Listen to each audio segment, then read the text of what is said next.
આજે બનાવવાના છે પાલક પનીર। એના માટે પાલક લીધું, એક કાંદો લીધો, 200 ગ્રામ પનીર છે, 4 બટેટા છે બાફેલા, 2 ટમેટાં અને પાલકને મેં બાફવા રાખી દીધી છે। તો એને થોડીક ગરમ પાણીમાં એને બાફી લેવાની એટલે એ સોફ્ટ થઈ જાય। હવે કાંદા, ટમેટાં અને લસણ ખાતા હોય તો નાખવાનું, મેં નથી નાખ્યું। એને મિક્સરમાં જારમાં લઈને એને પેસ્ટ બનાવી નાખવાની। પછી પાલકને પણ એવી જ રીતના બાફેલી પાલકની પણ પેસ્ટ જ બનાવી નાખવાની હારે। હવે એક કઢાઈમાં તેલ લઈ એમાં બટેટા મોટા મોટા કટ કરીને એને તળી લેવાના। એવી જ રીતે પનીર પણ કટ કરીને તળી લેવાનું। કાંદા ટમેટાની પેસ્ટ, પાલકની પેસ્ટ અને બટેટા અને પનીરને તળી લેવાનું।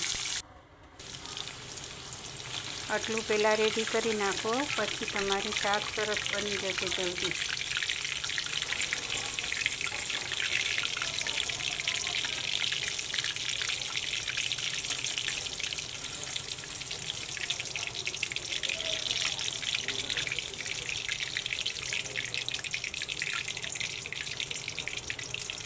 હવે જે કઢાઈમાં તેલ છે એ જ તેલમાં થોડું તેલ વધારે હોય તો કાઢી લેવાનું અને પછી પેસ્ટ જો પાલકની ટમેટાની રેડી કરી નાખી છે ને પેસ્ટ,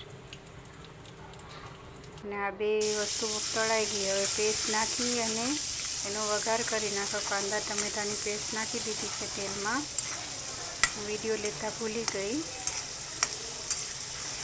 બીજું કંઈ નથી નાખ્યું, ખાલી તેલમાં રાઈ, જીરું ને હિંગ એકદમ ચડવા દેવાની કાંદા ટમેટાની પેસ્ટને, પછી બધું નાખવાનું। હવે થોડું મીઠું મસાલા પૂરતી,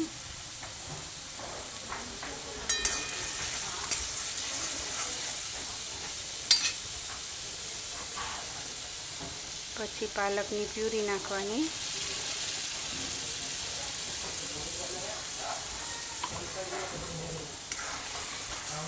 હવે પાલકને પણ થોડુંક મસાલામાં મિક્સ કરીને થોડું ચડવા દેવાનું। પછી એમાં મેં મસાલો નાખ્યો હતો, હળદર, ધાણા જીરું પાવડર અને મરચું ને સ્વાદ અનુસાર મીઠું નાખ્યું હતું।